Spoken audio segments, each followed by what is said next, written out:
चमकत रही थे, हाथ के कंगना खनकत रही थे। माथे के बिंदिया चमकत रही थे, हाथ के कंगना खनकत रही थे। जिया डोलाए तोर पैरी हा पाँव के, दीवाना हो गे, दीवाना हो गे, दीवाना हो गे, दीवाना हो गे हे दशरथ हा तोरे नाव के, दीवाना हो गे हे दशरथ हा तोरे नाव के। माथे के बिंदिया चमकत रही थे, हाथ के कंगना खनकत रही थे।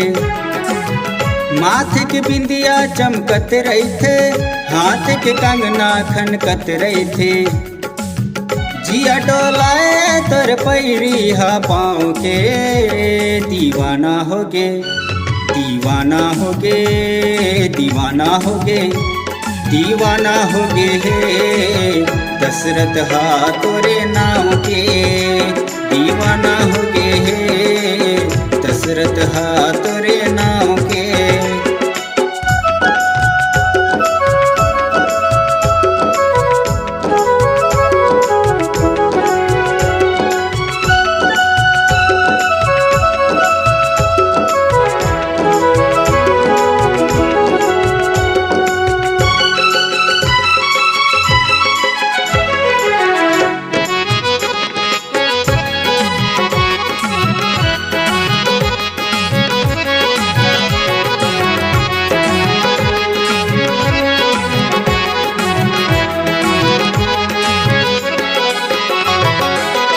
ढेर बेरी तैहाया थस मोर पासमा, लाली लुगरा पहिर के छकासना।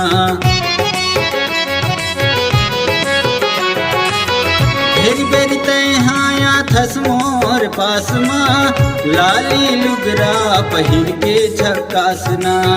कब यही कही के लगे रही थे आसना, दे दही मोलाए को खाए चांसना, दे दही मोलाए को खाए चांसना।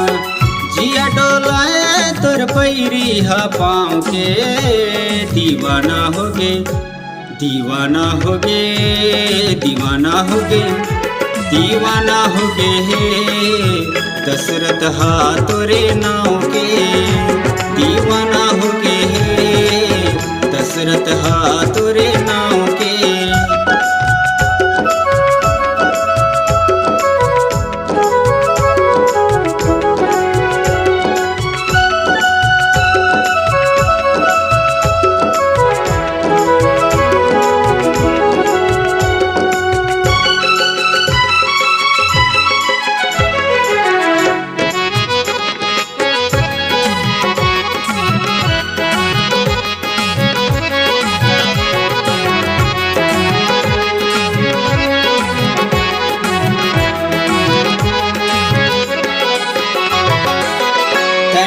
पहरी माँ करे कमालो, पूरी दिखथास भारी बावालो।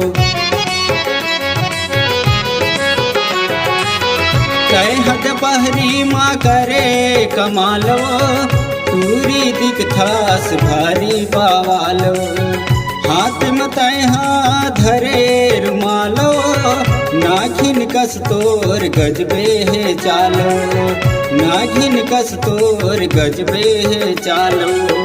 दे दे पता मोल तोरे गाँव के, दीवाना हो गे, दीवाना हो गे, दीवाना हो गे, दीवाना हो गे हे दशरथ हा तोरे नाव के, दीवाना हो गे हे दशरथ हा तोरे नाव के। माथे की बिंदिया चमकत रही थे, हाथ के कंगना खनकत रही थे। माथे की बिंदिया चमकत रही थे, हाथ के कंगना खनकत रही थे। जिया डोलाए तोर पैरी हा पाँव के, दीवाना हो गे, दीवाना हो गे, दीवाना हो गे, दीवाना हो गे हे दशरथ हा तोरे नाव के, दीवाना हो गए हे दशरथ हा तोरे नाव के दीवाना हो गए हे दशरथ हा तोरे नाव के दीवाना हो गए हे दशरथ हा तोरे नाव के।